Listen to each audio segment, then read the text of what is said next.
Okay, it's 5 p.m. So I think we will start just now.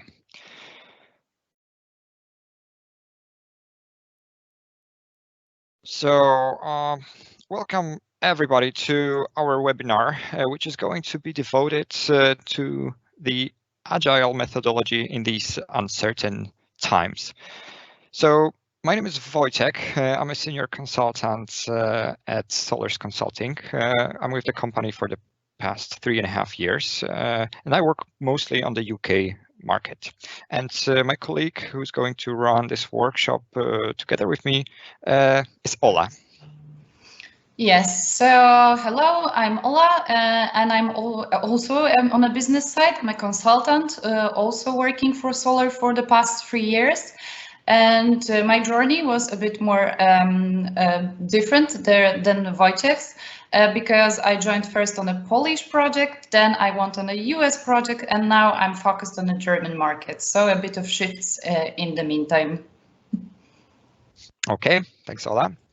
So we realized that some of you may have not heard about us before. So just as a matter of short introduction to Solars. So we are business implementation, IT company. So we implement IT solutions for financial sector. And by financial sector, I mean mostly insurance companies. So we also do some projects for banking and leasing, but it's mostly insurance.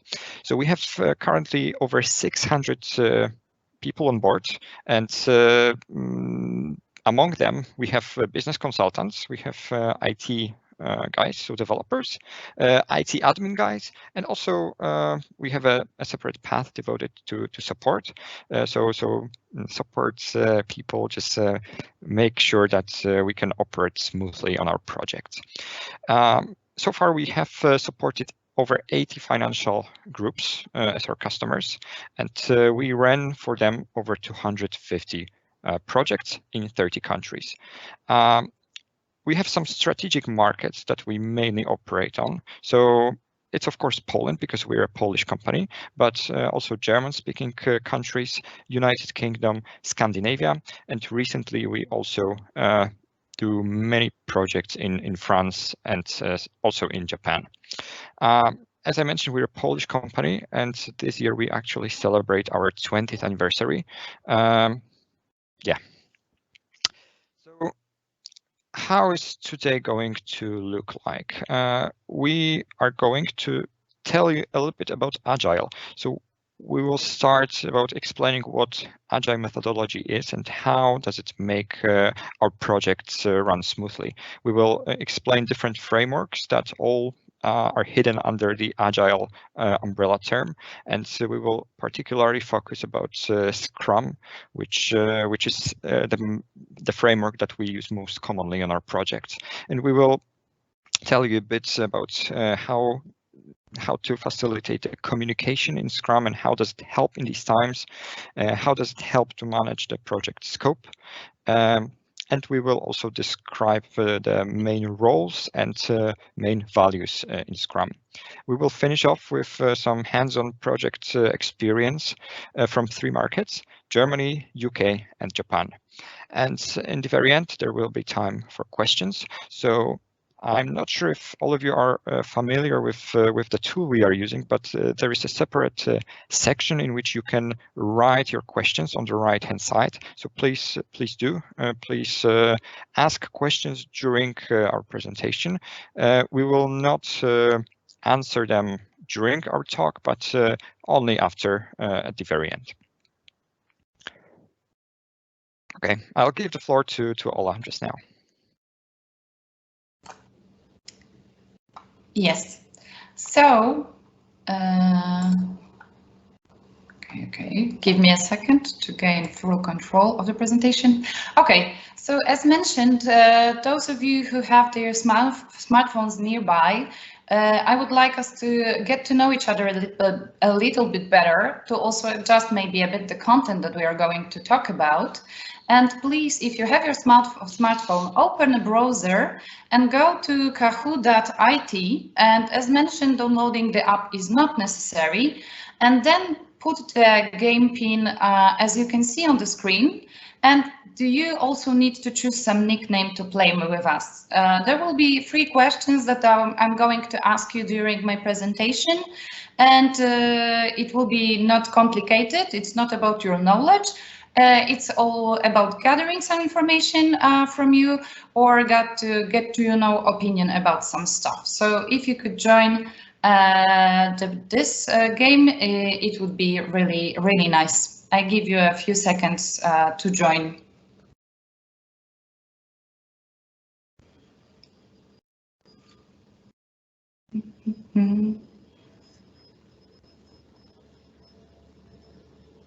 Okay, I see some people joining.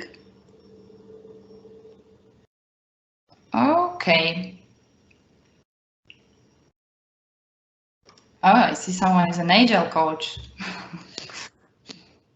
Okay, so what I wanted to learn, so from you should see the question, which is, do you have an experience with Agile Scrum? I want you to choose some answer because I would like to get to know if I need to go much into details with some content or better to skip some information and then we can move faster forward. You still have 5 seconds to reply to that question.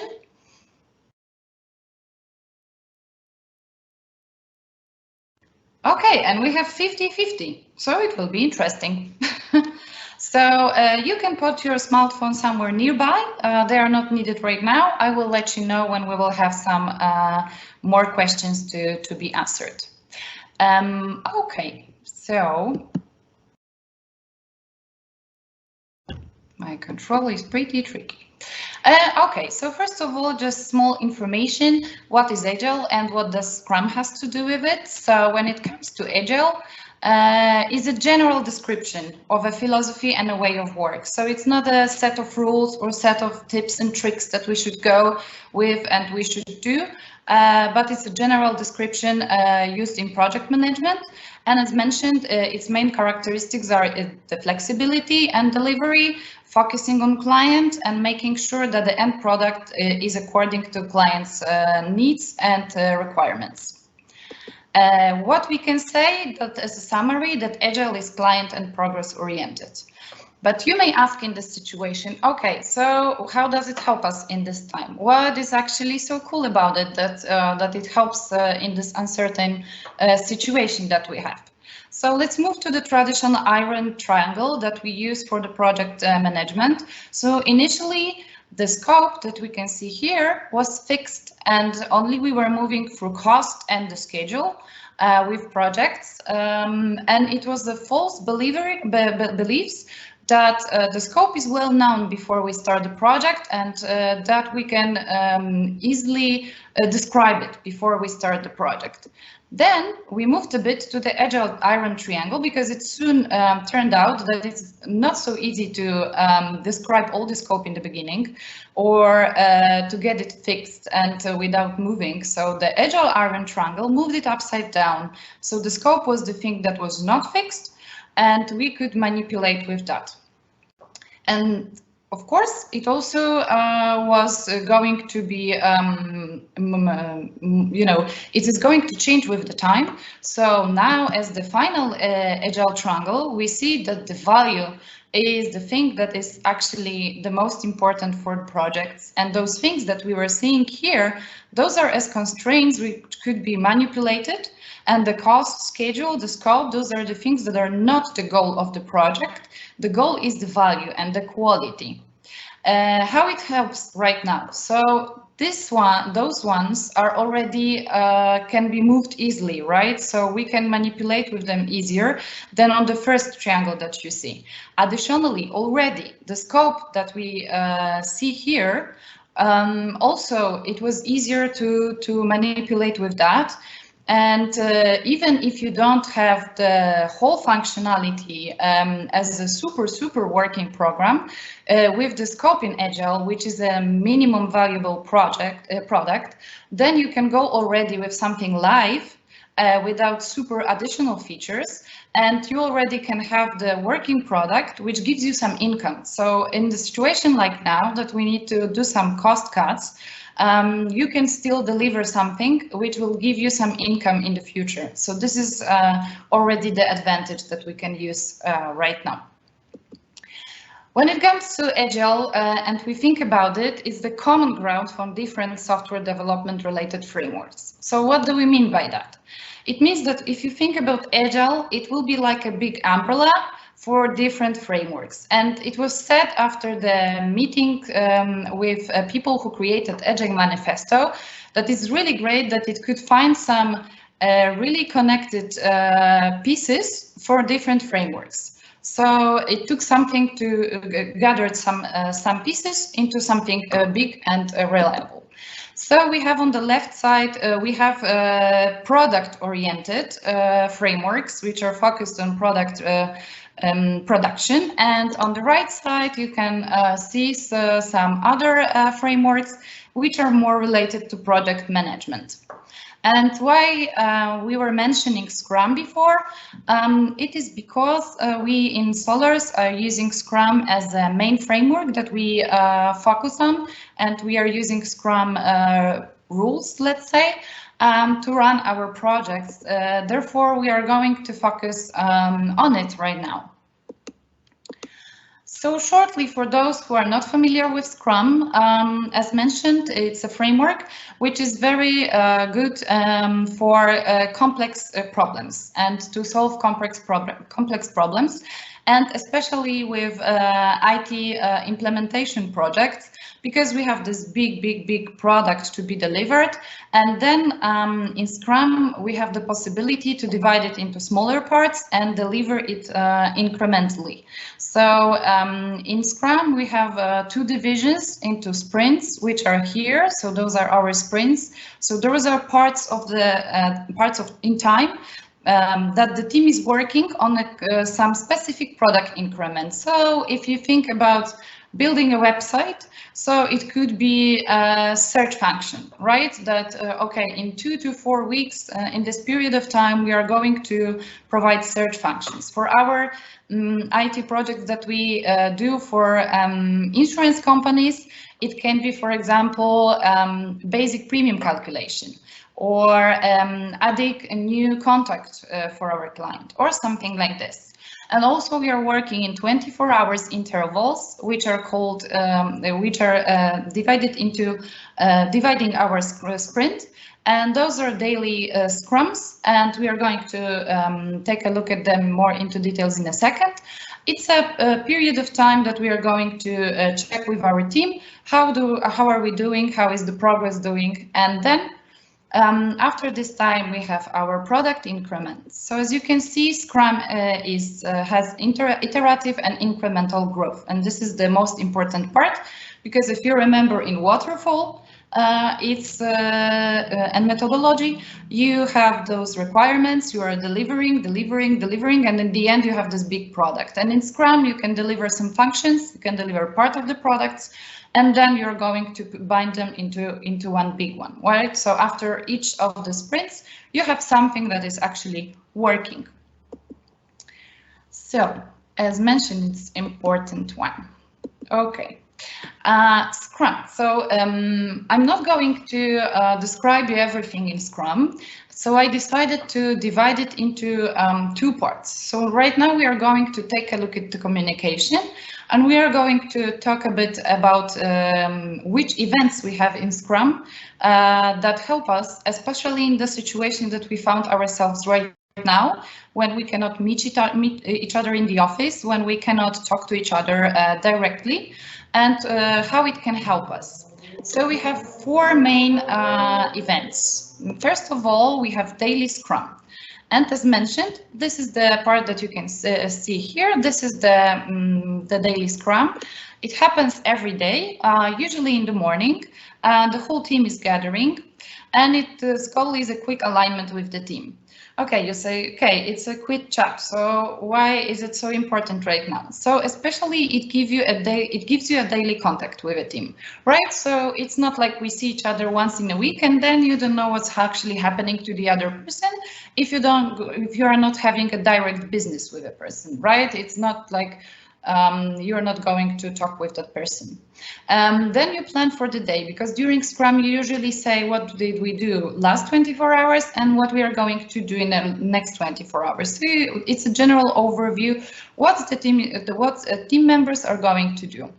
Additionally, it's very important that we signalize problems, right? We can already identify that there is something going on and that we need to react.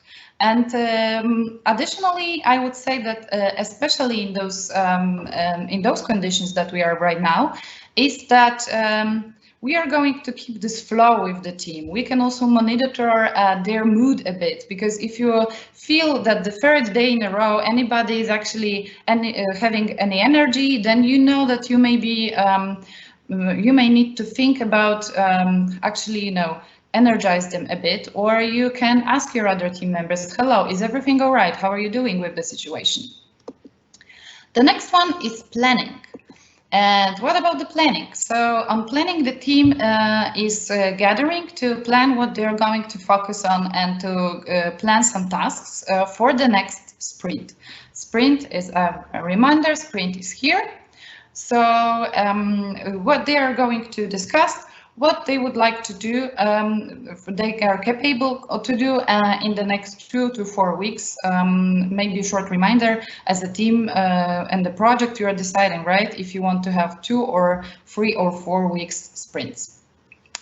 What is so important as well here? So planning for a shorter time frame, it's usually easier for people to manage and to cope with the shorter time frame and some foreseeable future, right? So it's not like, hello, we are starting the project this March and we are finishing in the March the next year, and this is the thing that we need to implement, but we say, hello, we are going in the next 2 weeks, this is the list of things that we are planning to do. So it's much easier to people just psychologically to cope with that one. And it's also the team's commitment to the plan. If you set sprint goal, then you know you have clear priorities. There is a huge discussion about if we should set the sprint goals, if you do that correctly or not.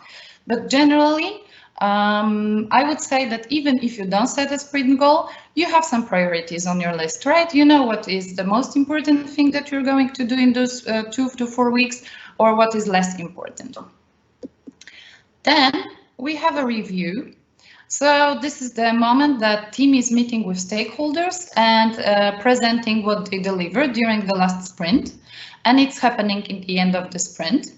And I, from my perspective as a Scrum Master, can say that this is the first point that you can see if your team is doing well or not. I mean, additionally, apart from daily Scrum, but this is like a summary of the period that you had of the sprint.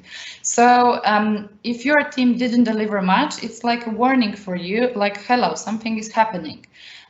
Or if they delivered everything, this means that's great, and it's a time for appreciation. And also, it's the moment to present any results and be proud for. Additionally, we are going to talk about the retrospective. The heart of Agile is the moment that the team is going to discuss what they, not what they achieved, but how they achieved. Is there something that they should change? Is the time to adapt. So the heart of Agile, the inspection and adaptation, that we are going to check what's going on with our process side, I would say, if it's all working properly. And if necessary, it's time for the team to set new goals, set new actions. And it's the time, like very honest time for the team. So just to summarize, what are the advantages of this? So in Scrum, we have those 4 meetings which are happening regularly. So if you're working in a different methodology or completely different way, you are not going to probably use all of them. But you might use some, right? You might use some things like not daily Scrum, but you can use some checkup meetings with your team, right? Not only once a week on Monday, but maybe every second day, something like this to provide, hello, what's happening with you? You might also introduce some quasi-planning, right? That you're meeting, you're setting some priorities within the team, you're discussing what you're going to achieve. So for us, is a natural way to work. Is I would say agility is our naturality. But for some other people not accustomed to this type of project is not, and it's a thing that can be used and can be used as an advantage for those type of projects. And what I would like to do now is to move back to our phones for a second to next Kahoot play. So I will give you some few more seconds to unlock your phones and come back to the Kahoot game, to the browser. And I will have some question which is related to those what you just saw on the screen. So it's a quiz. Which of the presented events plays currently the most important role? And it's not the asking me about your knowledge. Is this what you actually believe would be the most important in the current situation, right? This situation that we don't see each other on daily basis, we don't come to the office and so on. So you still have 10 more seconds.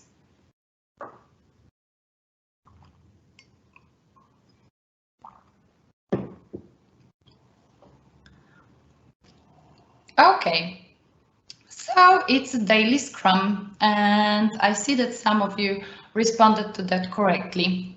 And I know that might not disagree with that, but I believe that now the daily or very regular check-in with the team, checking their mood, checking how they are doing, and checking also the progress of what we plan to do, it's now the most important thing and can be used very easily if you're not working in Agile, if you don't know Agile at all.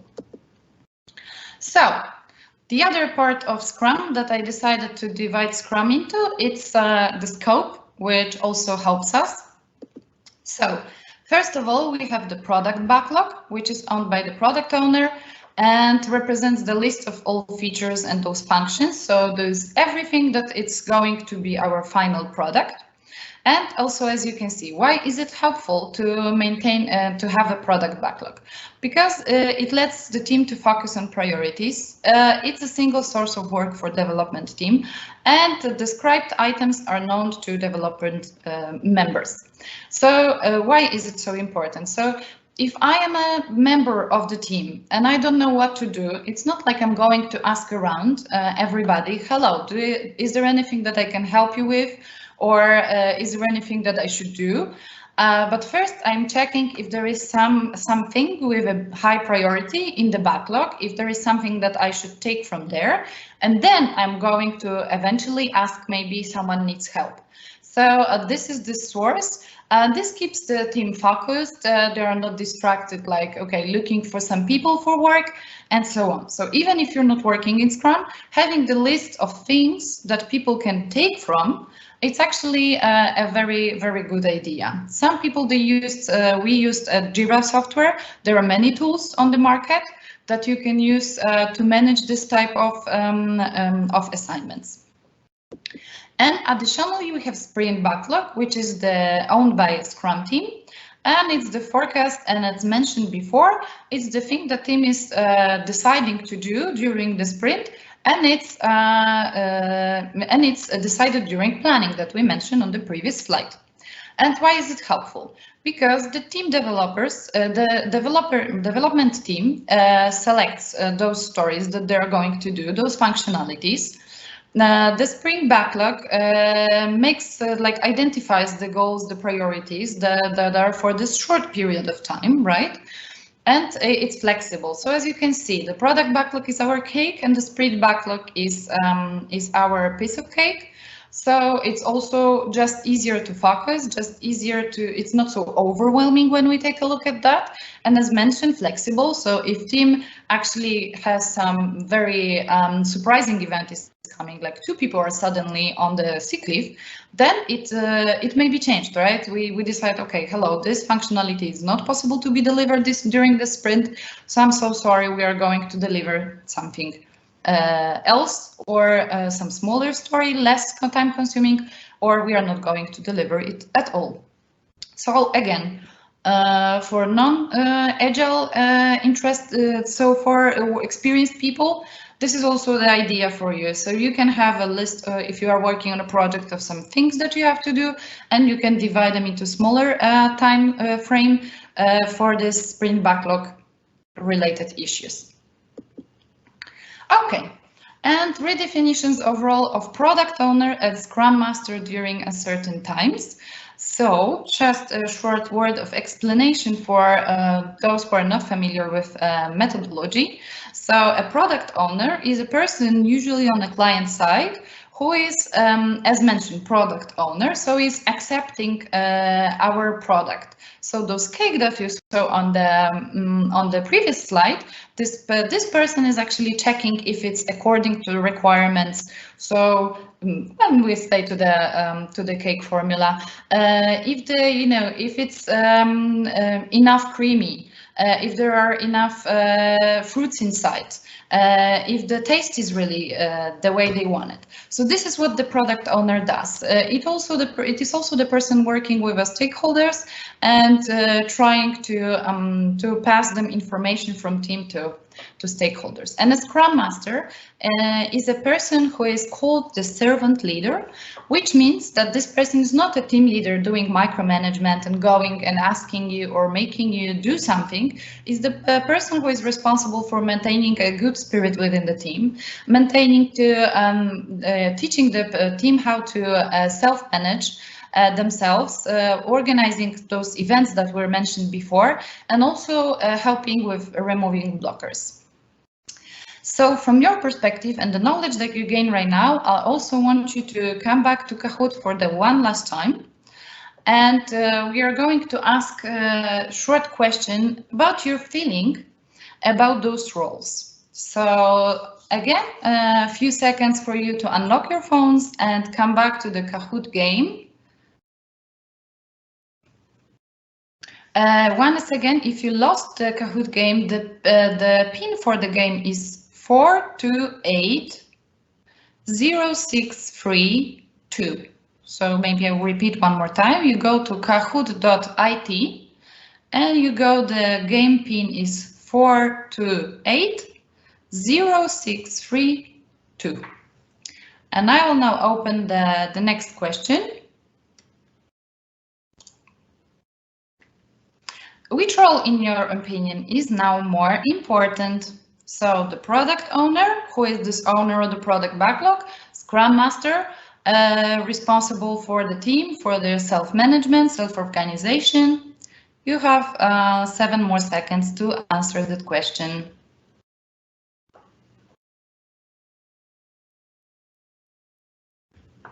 Okay, so I have an answer that's Scrum Master. I also believe that in this situation, Scrum Master might be a little bit more important, but both roles are necessary. Without any of them, it will be a problem.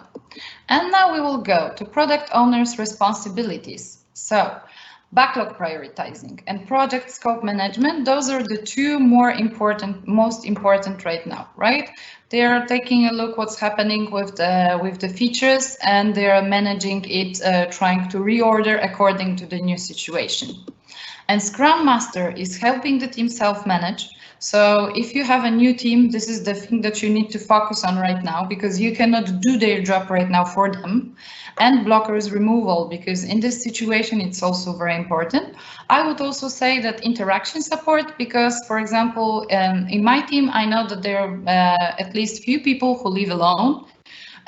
So if they're staying alone at least 2 weeks right now or 3 weeks, it is also very important for them to have some interaction, to help maintain those relations. And here a second just for you to take a look that if you are going to stick to Scrum values and Agile principles such as courage, focus, self-organization, reflect and adjust, then if you're having those developed within your team, also in this period that we have right now, the quarantine and coronavirus, it is much easier to cooperate, right? And if you have this, then the cooperation is going very smoothly. Okay, and now moving from the pure theory to more about reality and what happens if you try to apply Agile in German reality that time. So I'm going to talk from my experience, but I also discussed it with few colleagues from other projects in Germany. So what do you do when you go to Germany for a project? First of all, what you need to learn that they're very focused on maintaining the team's presence on site. So they're willing to pay a lot of money to have you there instead of investing some money to remote work and digitalization. So this is the general thing that they would like to have consultants, analysts, developers on site to discuss things with them. So because of that, we also are going to face this problem with tons of documentation that they love to do. You can imagine that Germany is very structured, and when it comes to documentation, it's in this way. But they have slow internet connections, I would say, like would also show those two sides. Hello, let's describe everything very well, but we are not going to invest our money in good internet connection, and everybody is having some problems every day they're coming to work. And as a summary, short picture that I got from my friend, which is actually the real picture, and one is written here that you can here put your online forms that you filled, for example, for public administration. So there is a special box that you can put those online forms here, actually not send them. So this is a bit about this reality. So we start our project and the project continues. What you need to do at that time? So you need to focus on maintaining Scrum events. You need to have them. You need to encourage your team to take part in them. If they are not so very active, then it's a good moment to do some facilitation, a bit of moderation to get them speak, to get to know their opinion and to share their experience and their feelings. Then we are going, and what we have here. So the product owner and team education, and I would say this is the most important part during the project that I had to do. It was to teach the team how to be self-responsible, self-manage their time, how to work with a client. Also, our product owner, she was not very self-confident in the beginning, so she required a bit of assistance, but it is paying off because now she's a very great product owner. So this education is ongoing process, especially that you're not going usually with the same team to every project. You're going with somebody who is, some people who are very young, not experienced, some very experienced people. So this is a very important part, as well as some integration, which we had in the very nice city of Frankfurt. Then we go to the next part of the project, and we are moving to the part where we start introducing new tools. For example, we provided Teams to our customer, or we also let them know how to use WebEx. They started using for direct communication. We had more and more calls with cameras on, not via phone, so it was a huge step. And you must remember that there are some arguments in the meantime. We had some different opinions, but this is normal. This is also how the team is forming. And thankfully, in the end, we managed to have a teamwork, really good working team. Okay, you may say, so what is this about? And you find yourself in a Corona crisis, and what happens? So let's see. Corona happened, and what could go wrong and what did go wrong when we started to working fully remotely. Just one thing, that our client was moving to remote work, but this is the company that it has 20,000 people, not 600 people. So it was also a big, problem for them, especially if this digitalization is not working that fine. So VPNs that they were using, they went down. The Wi-Fi connection, it went down. And tools that they were using also went down. So they couldn't use WebEx for a week. because they couldn't connect to audio. So if you wanted to share a presentation, somebody was calling via phone and you were sharing your presentation, they had to dial in without audio. The Wi-Fi was very poor, so we couldn't have a good meetings. And the VPN was not working properly, so they couldn't provide us content for some time. Or it was very complicated to get to your computer, download some stuff and send it back. So this is how we looked like after 2 days or 3 days. However, what helped us? The thing that we were already accustomed to our Scrum events. So if somebody couldn't connect, they were providing status writing to us on Teams. So it was very important because then even if we couldn't dial in, we know what is happening with each other. Additionally, our product owner, as I mentioned, our product owner went through an education, and it is now paying off because in this situation when the stakeholders are getting crazy, she is protecting us and we can work on the things that we discussed that we're going to do, not being focused on some other issues. Then we could focus on what we planned. And additionally, the focus on principles and values, because those like courage in the team, the openness, and everything that is related to Scrum values or Agile principles, it paid off because we worked as a team and it was going very smoothly. After those 2 or 3 days of a bit of problems, it turned out that we are still on the good way and we are going to deliver the project as planned.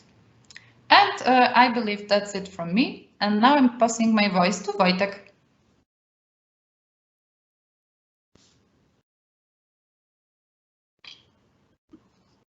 Okay. So welcome back. Ola, I think you need to mute. I can hear myself. Okay. So let's just move to the next slide. Okay. So I will just share with you my perspective from the UK market and how it is to work on that market in the times of pandemia. So if you think London and insurance, you should think Lloyds. And Lloyds should not be confused with the Lloyds banking group. Lloyds of London is actually one of the oldest insurance markets in the world. So it's famous for its traditions. So gentlemen must wear dark suits, ties. They need to have perfectly polished shoes. Unfortunately, it's also equally famous for the complicated processes that are implemented there and the amount of paperwork generated. So brokers bringing business to this iconic Lloyd's building on Leadenhall Street, they just love human interaction and they can frequently be seen carrying huge briefcases with documentation around the city. So as you all know, UK government also introduced finally the social distancing policy, which limited this human interaction. So what meant shutting down the Lloyd's underwriting room for the first time in its 334-year history. Lloyd's underwriting room, it's this picture here, which is 4 stories high, and it just contains a lot of desks where brokers sit down looking for partners in business. So did it mean that Lloyds just suddenly stopped working? Thankfully not. Actually, they are doing quite well, and all thanks to technology and e-trading. So for the last couple of years, Lloyds have been heavily investing in digitalization and transformation program, aiming at reducing the paperwork and increasing automation. So until the pandemia, the new system of e-trading was not popular among the brokers at all. I mean, they just preferred to keep doing the business old way, talking to people inside the Lloyd's building or outside in the nearest pub, just sipping a pint of beer. But in times like this, the solution enables the business to run as usual, or even more efficiently than usual. So what's the point that I'm trying to make here? That flexibility and readiness for change, which are one of the core Agile principles, are required in every organization, even as traditional as Lloyds of London. And they say that necessity is the mother of innovation, but maybe necessity is also a mother of the change in behavior. So the digital solution was in place, but it just had we just needed to convince the people to use the new solution. So a little bit of perspective from our projects now. So fortunately, the situation on our projects was not as bad as in London, as in Lloyds of London. So our projects were more prepared to work remotely and in agile way than the traditional Lloyds. So both Solars and our clients, we have been used to working remotely or conducting the projects from various places in the world. So here you can see an example of a process optimization project, which is quite a complex project. It requires normally a lot of workshops, a lot of brainstorming. That, of course, it's easier to make to do that in a single room, but being forced to do it in front of the computer, it's still possible. So our team is spread between many cities in the world: Warsaw, Poznań, London, Farmington in Connecticut, San Francisco, New York, Skopje, and Bucharest. That's where the members of the projects, not only on Solar side, not only on the client side, but also some third-party vendors that are delivering some stuff for us. They are based, and it's still possible to work efficiently.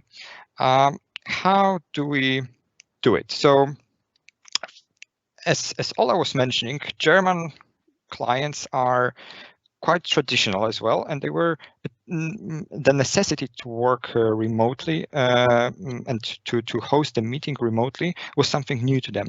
For our clients in London, as you can see, there's a lot of construction currently being done around the city. So the new buildings are actually not supposed to have a space for everybody.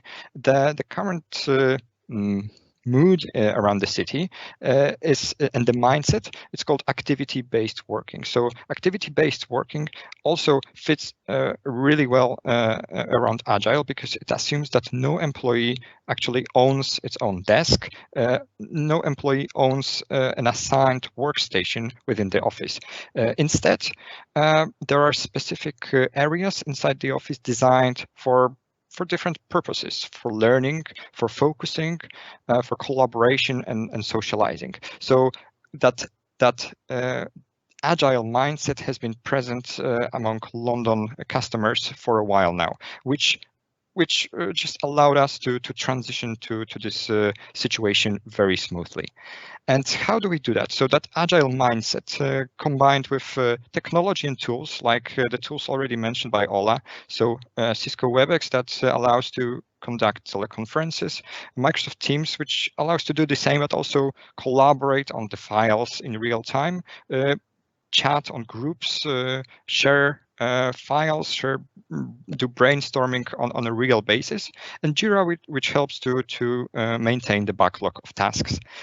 So that's the tools, but we also need to use the tools in appropriate manner. So frequent touch points, a lot of meetings, not only daily meetings, but keeping the calendar organized, scheduling meetings in advance, scheduling workshops in advance, so that we know that we have a meeting in a week from now to which we have to prepare.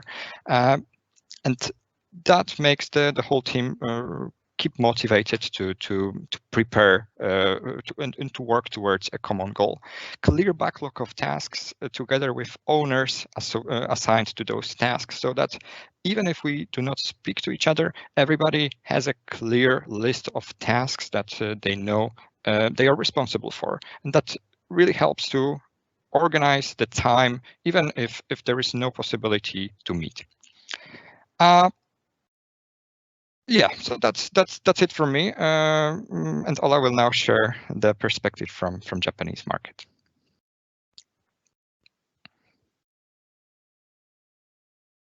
I will speak a second from Japanese perspective, which is not my personal experience, but we had a big Japanese project for almost 2 years in Solars, and almost 100 people were involved. So we also gathered some feedback and information from them about how do you run project with Japanese. And if you say, if you take a look at Germany as this, very not digitalized, and then UK who are already moving to that one, the Japanese projects are a bit of hybrid, and I will tell you a second why.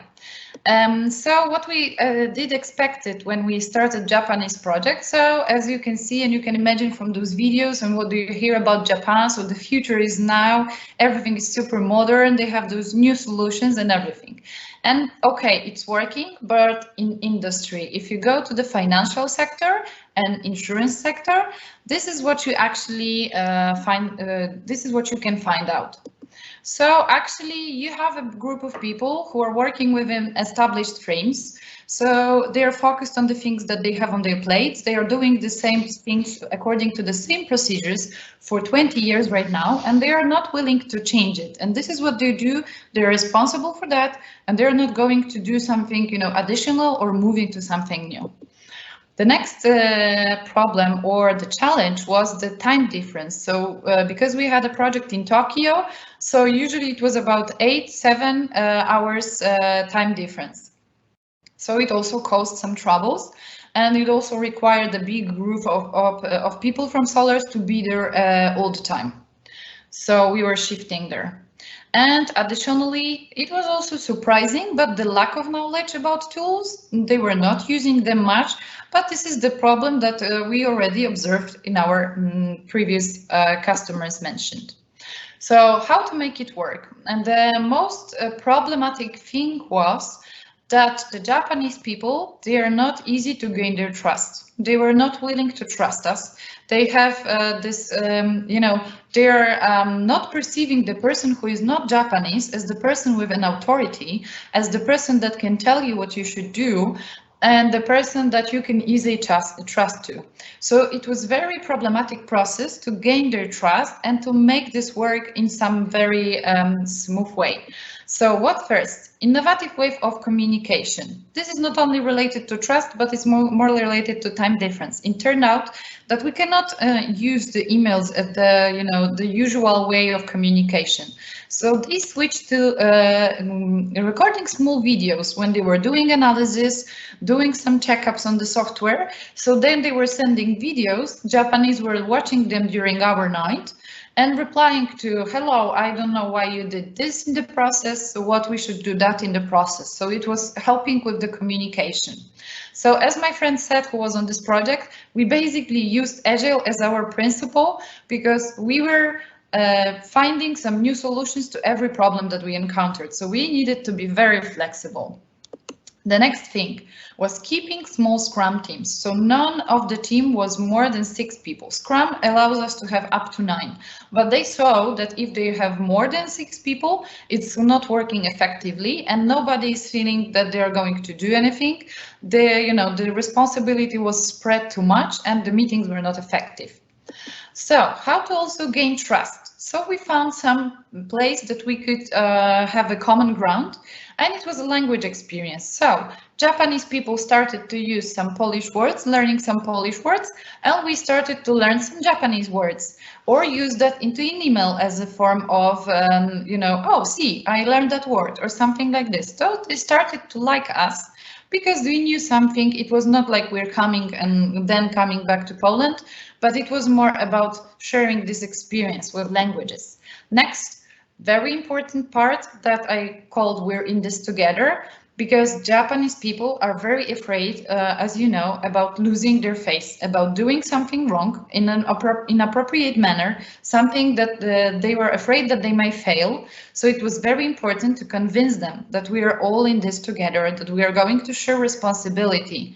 So it was mentioned that we were doing the meetings in which we were assigning some tasks to people, but then we were saying, hello, maybe I will help you with reviewing this, or maybe we can do the analysis this together. So they didn't feel in this way that it's my responsibility that something is not okay. So it was easier then to cooperate with them. And precise requirements and expectations. So that was also the thing that we needed to learn, that unless we describe like what we really need, that they are not going to do that. They are very accustomed to, they need to have a clear view what they're going to do and what they are required to do. And of course, I've heard they have a big culture of drinking, so it was also a ground that we tried to found ourselves in. They said that our friends said that it was not so obvious, but it turned out that, you know, like going together for a drink is like a very important part of the social life. And that was also a place that we could find a common ground. And that was it when it comes to the part that we prepared. And here is short information that we are still having our recruitment process on. So as Wojtek mentioned in the beginning, so we have business consultants that we need, software developers, IT administrators, and also all those functions that we have in our support, such as people, such as marketing and media. So those positions are open. You can find them on our career website, and the whole onboarding, the whole recruitment process is completely remote right now. So feel free to join us. We are searching for people like you. And now we are going to move to our Q&A session, and I saw there were some questions already. So Wojtek, you can feel free to answer them. Let's start answering them because I need to open the chat up. Sure. So first question was from Carol about how the idea of daily meetings help with working with the team in the uncertain times. Can you give some details and examples? So I think, yeah, we've addressed that during our presentation. So daily meetings really help in those uncertain times. So they just make sure that every single day we will have interaction with other team members, which is equally important from the project perspective as from the social perspective. So that's from the project perspective, everybody can share what they have done in the past 24 hours and what they will do in the next 24 hours. So that really helps to keep everybody accountable for the tasks that they are responsible for. And from the social perspective, it also helps currently a lot to just hear another human voice. So daily meetings might be a bit short for that, but we frequently organize some subsequent meetings for a virtual coffee or sometimes after the week of hard work for even remote drinks. Do you have anything to add, Ola? Maybe just from my experience, this is a good checkpoint of, especially currently, how the team is doing. Because if you're going to discuss your task that you're doing and you notice that one person is working for the third day on the same task, this is the alarm for you to ask, okay, something is not right. And it doesn't necessarily have to be like, oh, why are you not finishing the task? But more about, hello, is maybe help needed? Or maybe is something else going on? I had this situation recently on my experience that one person mentioned, sorry, I consider myself a very social person and I now have to be on lockdown and I see that it's influencing my work. I'm not very effective and I start experiencing some problems that I don't feel well. I'm like, you know, I'm in a very bad mood. So we started to discuss some solutions to that.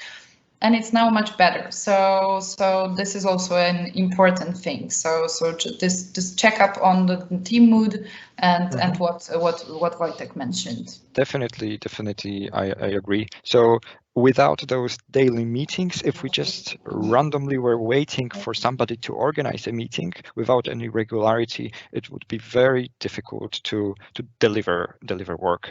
If the regularity and meetings that are scheduled to happen, it makes sure that we have, we are accountable for our work, and we will have to say that we delivered the tasks that we agreed for. Yeah, the social pressure plays a role in here. And also, of course, I mean, we are all human. There can be different reasons why it is just impossible to deliver the work that we do. So in order to maintain this transparency and just be open about the issues, the meeting is also a great way to just explain what are the difficulties, what is the problem. Sometimes the issues are just blockers that we are not responsible for. So, for example, the infrastructure might just not be sufficient in these days when everybody is working remotely. Sometimes the tools that are supposed to help us are just not working properly, but this is outside of our control. Yeah. Okay, so yeah, let's jump to another question. I encourage you to ask more questions. We have 3 so far. So the second one is how to negotiate with German clients to be more digital focused or to be more open towards digital mobile solutions for collaboration. So before I give the floor to Ola to talk from her perspective and experience on German projects, I may just say that probably it's indeed a cultural difference that some nations just work differently. But from the UK market perspective, I think it really helped that even if, I mean, the times were normal, we were not forced to work from home, we were not forced to not meet each other inside the office. The culture of innovation, of moving forward just helped to be prepared for times like this. So I think they are now extremely happy that they invested heavily in their IT infrastructures. They invested in people's mindsets early enough to give them time to prepare for situations like that. So I think German nation would also like to realize that probably it's time to change, just as the traditional Lloyds will probably, or at least I hope they will also realize that doing things like they have been doing for the past 350 years is just not sustainable enough to keep business running in the 21st century. Yes, and when about German and German clients, what Wojtek mentioned, this is a bit of a mindset. But there is one thing of an explanation that we should also see, that when it comes to the infrastructure and the problems that they are having, it's because of, like, we in Poland, we jumped already into 90s after the communism period, and we started our infrastructure like internet connection and so on, mobile connection. We started it from a bit different level. So in Germany, they're modernizing. It's they're trying to do more and more, switching to newest and newest technology, but it's very, very problematic from the old one. And we already started building from a level a bit higher. So the thing that they're accustomed to this, not very working Wi-Fi or something like this, it's for them a normal thing. So as Wojtek said, it's a bit about mindset. How do you negotiate? So, for example, on our project, we basically started to deliver them tools on plate in front of their noses. So, as for example, Teams, which we are using worldwide in Solars. So we said to them, "Hello, this is this tool. It would be much faster to communicate with you with this tool, and so on." So we provided them accounts. So I believe it's mostly about education and kind of showing them use this tool. It's really, really efficient. So it's mostly about not only negotiation, but more about trying to encourage them to use that, showing them that you're using it. It's not very complicated, and so on and so on. I know from this Japanese thing that also could be used, that on the Japanese market, if they wanted to encourage their Japanese friends to use some tools, they put it into the story. So they were like requirements that the story needs to deliver some parts using tool ABC, or we want to do some process in this and that tool. So maybe that's also an idea. I've learned about that just like a few days ago. So I might use that on my second project, that it would be nice to encourage in this way, hello, write something in this process. But also team needs to agree to that. So so I would say education, trying to encourage showing your good example. Yep. So I would say that would be it. Yeah, and I think in addition to education and the mindset, also the technological platforms in place and ready to use are important. So on a lot of our projects, customers were just simply not prepared. So people working in the company, they were not given any laptops, they were not given any tablets or headsets to be able to work from home. So they had to organize all that stuff on a very short notice. And also like remote desktops connections, they are very helpful. They take time to build that infrastructure, but in times like this, that really helps. And it basically makes possible to work from anywhere in the world. Okay, let's jump to the next question. Is Scrum Master counted towards Scrum Team people count? It is. So the Scrum Team consists of basically 3 main roles, as the official Scrum Guide would say. So product owner, Scrum Master, and the development team. So interestingly, there is no, in official Scrum Guide, there's no distinction between different roles within the development team. So the team is supposed to be cross-functional. So the developers, business analysts, testers, they are all equal. And as far as I remember, the recommended size of the team is between 3 and 7 people, or maybe 9. So the team should just be small enough to be manageable, to be flexible, to be able to react to changing conditions quickly, but big enough to just deliver the work that's required. So if we only had 3 people, probably it's very easy to manage that team, but of course we have backlog to deliver, and we have an increment to add to the product. So it's much easier to do it with 7 people instead of 3. So I think that's the difference. And of course, that Scrum Master, it's a crucial person facilitating the work of the team. So in Solar's projects, we actually keep Scrum Master involved hands-on in the analysis, so doing work analytically. Most often it's a business person, so somebody who has good communication skills and strong leadership skills. So Scrum Master will be an equal member of the development team, delivering work, but in addition, making sure that everybody is working efficiently. They have no problems. They have no issues. So yeah, sometimes it's a very hard job to make sure that everybody is getting along well. They have no blockers. They have no issues. And so I think also what's important in Scrum Master's roles is making sure that all the Scrum events take place, that all the Scrum values are really respected by the team. So that's yeah, somebody has to be responsible for that. I think if there is a clear owner of a task, that's the only way to ensure that this task will be done. If there's no clear owner, if there's 3 people responsible for a single task, whether it's managing the team or delivering the work, then it won't be done. Do you have anything to add, Ola, to that? I just yeah, like I know that there is starting to be approach that we can have Scrum Master outside of the team, but because of the things that you mentioned, I would say it's not so effective. So yeah.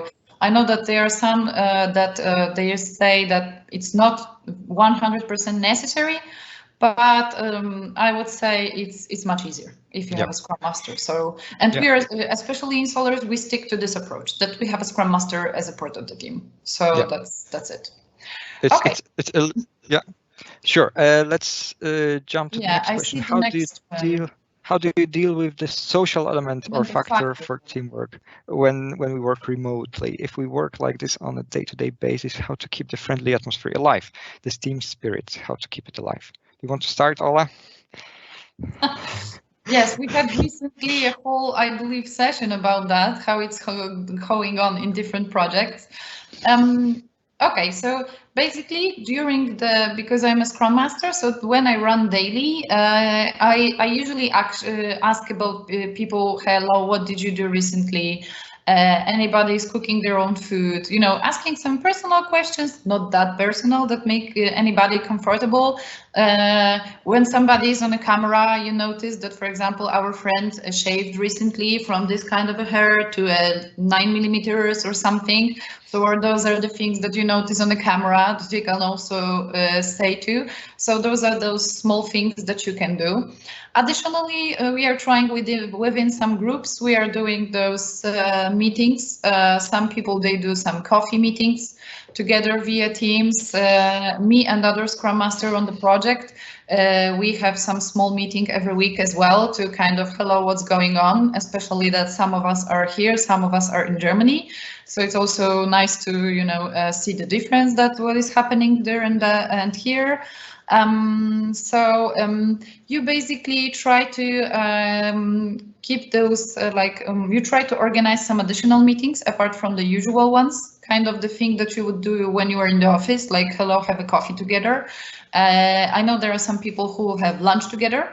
So this I would say is a very important thing. Yep. Also, you ask some personal questions, like the thing, like if you have a friend that you are sit side by side in the office, and actually you know him more, then you ask like, hello, how is your wife doing, or are your children not going crazy, or something like this. So you basically call to those personal feeling that you have, this personal bond that you have between each other. So this is also the thing.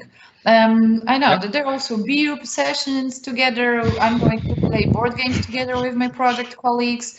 There are boardgames.com. I can also write it to you if you want to use that. You can play board game online. So we are using tools, doing those personal sharing, and organizing some meetings that you would also organize when you're in the office. So that would say like those three for me. Yeah, I completely agree. And I think what's maybe also worth mentioning is that try to schedule meetings where you explicitly say that you will not talk about work. So all the coffee meetings and all the beer meetings, we try to really highlight that this is not, let's just not talk about work. So this is time to talk about just what we would normally do in the coffee, in the kitchen over the coffee, right? Or if we met somebody on the street after work. I think maybe one more idea that we are doing is some gaming channels which are popular. Yeah, guys just organize themselves to play some both video games, but also board games like Ola mentioned. Yeah, okay. There was FIFA, CS. Yeah. I know that there are guys playing this. Yep. Maybe I will start with, can you imagine implement Agile working in every environment, or are there any restrictions? So this is the general question, and this is the general thing about Agile. It's not applicable to every single project. So it's usually about project that you are not 100%, like there is no clear certainty about when it will end. There are, like software implementation, there is something can change. It's more for innovative and creative projects. So, and usually the example that is set, you're not going to use Agile for building a house or building the bridge, because you cannot deliver half of the bridge and say it's working, because like I would say, okay, you can ride on it, but you're not going to cross the river. So usually for the public sector, for those when it comes to construction, there you want to use Agile. If it's something more innovative, more creative, as the software implementation, then Agile is more and it's better applicable too. So it's no strict rules. it's just a matter of having some consciousness when you choose the methodology, and if you know that the result should be like this, like building a house, it should have a roof and windows and doors and walls. So you're not going to use Agile because this is it. This is what you need to have. Yeah, and so I think another example that we could illustrate that with is that if the end goal, for example, was to build a mean of transport between Poznan and Warsaw, but the end goal is specified just like that, we would not be working towards any specific mean of transport. So we could start from a bike, then we could move to a motorbike with the next increment, then we could move to a very simple car, then we could move to a more advanced car. So every sprint or every phase would deliver something fulfilling the goal of the project, fulfilling the need of the client, but every sprint or every increment would just make this goal better. And I think what's also worth mentioning in that question is that actually in Solars, our support teams are organized around Scrum teams as well. So girls working in the people team or in the operations team, so sorting out the flights for us, they all work in Scrum teams. So this is not restricted to teams delivering any IT solutions. So they meet really. So I think that's a great example of how to introduce agility in any organization. They don't work in a perfect Scrum. They work in Scrumban, which is a combination of Scrum and Kanban. So it just helps to keep themselves organized. So there is a clear board of tasks that are waiting to be picked up by somebody. There are tasks in progress. There are tasks finished but awaiting acceptance of somebody responsible, so a product owner, and tasks that have been successfully accepted. So feel free to adopt it in any environment. Actually, we also had a couple of guys these days posting pictures of a Kanban board introduced in their houses. So that's, for example, mothers were writing down the things to be done in the house, and kids could pick up any of the tasks. So, for example, wash dishes, take the trash out, and they could put them in status in progress, and so on. So that's also a great example of how to just keep your lives organized. Yeah, and there are no more questions, so I believe that with this good summary that you can apply Agile to a different place in your life, in different places, I believe that we can finish. So thank you very much, and I hope you will have a pleasant evening. Yep, and have a good Easter, guys. Yes. Thanks very much. Bye. Bye.